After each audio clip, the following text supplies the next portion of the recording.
Hello, good morning. It is a good morning. Yeah, good to see you. Nice to be seen. So many beautiful people here. I just love looking at them. I could feel my source. See this? Yeah. I should know. I'm a sound engineer. I should know. All right. Okay. I could feel my source guiding me to how beautiful people are, how beautiful we are. Well, we'd say that a little different. Okay. That's how your source always sees them. Yeah. So you felt your source guiding you to that. Yeah. You were calibrated to your source, so that's what you felt. That's alignment. Yeah. Yes. Yeah. Yes. Wow. And the knowing, I know it's really helpful to just know you're in the right place. You just feel it. That's what the calibration is, isn't it? You reach for it, you find it, you feel it. Sometimes you don't find it and you know that. Sometimes you do find it and you know that. It's like tuning a guitar. It's like tuning anything. As a sound engineer, you really understand that, don't you? Yeah. Or as anyone who plays a radio. Yeah. Yeah, you have to tune to the station to hear it. Yeah. I get little corrections sometimes where something really inconvenient happens and I feel myself starting to get frustrated. And then a moment later, or like someone cuts in front of me in traffic and I'm like, oh, now I'm late. And then I have this immediate correction where I'm like, now I know I'm in the right place for my next, whatever, better rest of the day. And I was, if you interpret it as, oh, now I'm late, you just kind of go down that. If your being on time or late is dependent upon whether one person cuts in front of you, you need to leave a lot earlier. True. That's one of the things I really want to talk about is, and I know so many of us do this, so I feel like it'll be helpful to explore for a moment. Well, the reason we're playing with you like that is because you all do this. You test things right down to the wire. In other words, you just push your luck so far. And what we are really wanting this conversation, not this today, conversation to activate within you is this understanding of when you get out ahead of things, then you're not always on that bleeding edge where every thought must be precise in order to save your life. You can get out ahead of things, and then every moment can be rich and expansive and full of insight and pleasure. You don't have to be right up against the edge. And something about that, we're giving you a little more than you're asking for here with your words, but it really is something in your vibration that we want to address. And that is, you're not being challenged by the universe. This is not a contest of wits. This is vibrational response to a vibrational output. And when your output is happening accidentally or by default, then you kind of get pot luck. It's sort of a crapshoot what comes back to you. But when you are deliberate about what you think as often as you can be, then life starts to smooth out and you get all this leeway for the purpose of the pleasure of the moment, of the moment, of the moment, of the moment, of the moment. You're not being tested here. Somehow that theory got a footing a long time with all of you, and so you've got yourself up against this hard challenger, and there is no challenger. The only thing that challenges any of you is your own split energy, you see. So we want to hear you fully, but we think that we might have laid a framework that will make our conversation that comes next easier to understand. Absolutely. I want to get into two things, but the split energy part, I feel like a lot of us really suffer from that. Well, split energy, it's just sloppy thinking. I want it, but. I want it, but. Well, do you want it or not? Yeah, I want it, but I don't not want it. Well, do you want it? Yeah, I want it, but I don't want that. That's the question. Do you want this? Do you want this? Yeah, I really don't want that. No. Do you want this? I want that with almost all of my heart. I just don't want that so much. That's split energy. Or a lot of times we say we're in our day, we're doing our thing, maybe we're in a good mood, we're connected to source to a degree.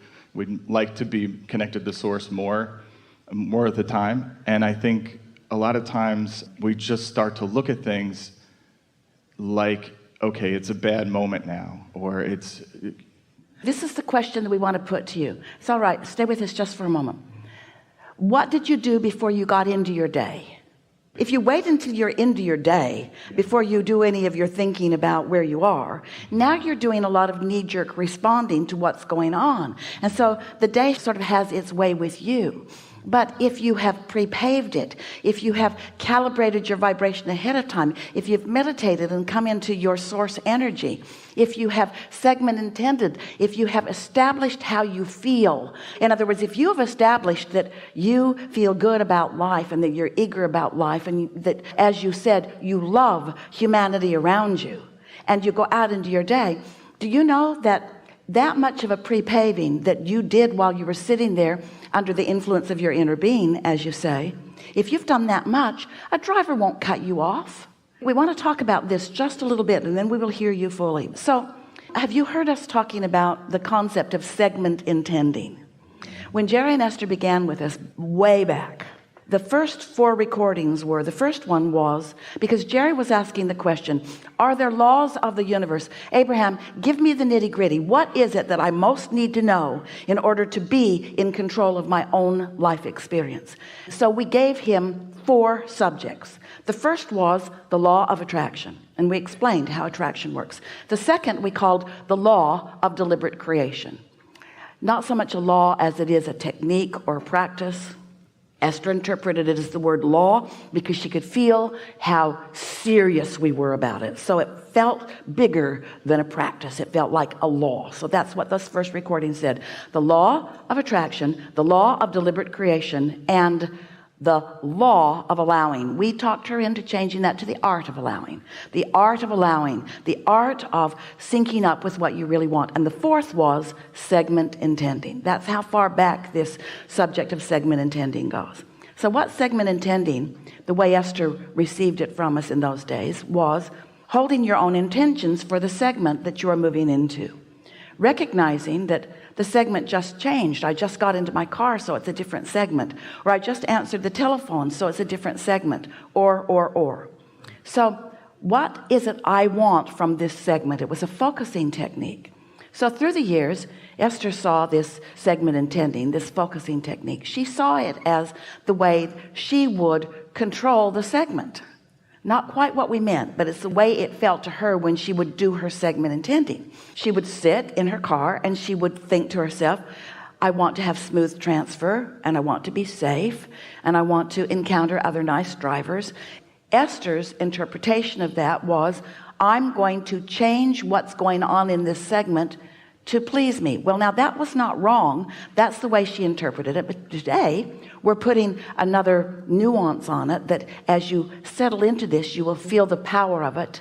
Now, Esther's vision, as we project segment intending, she sees herself in the segment before the segment, preparing herself because she understands that it's attraction, attraction, attraction.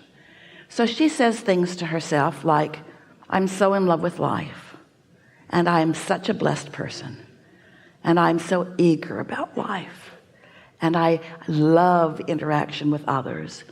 And she's using all these feeling words. I feel stable, and I feel secure, and I feel full and fun. And so she's isolating those feelings through thought, and then it's like creating an atmosphere around her, like a bubble.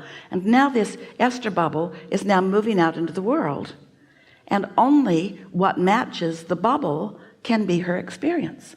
She's not controlling the other things out there. People aren't shaping up all over the world just because she's marching through the airport. She's just not rendezvousing with those that are marching to the beat of a different drummer. She's just attracting those that match her bubble, you see. So that's why we liked so much the first 2 things you said to us, as you were acknowledging how you feel about the people in this room, and then you acknowledge the driver that would cut you off. Those 2 things don't go together. You see what we're getting at? Yes. Yeah. So I had so many questions, and what I realized by listening to you and feeling my inner being, listening to my inner being, was that I haven't been doing the meditation part. I'm doing a lot of the rest of the part. Unless you are willing to prepare yourself vibrationally, then whatever vibration is the most dominant in the segment in which you are engaged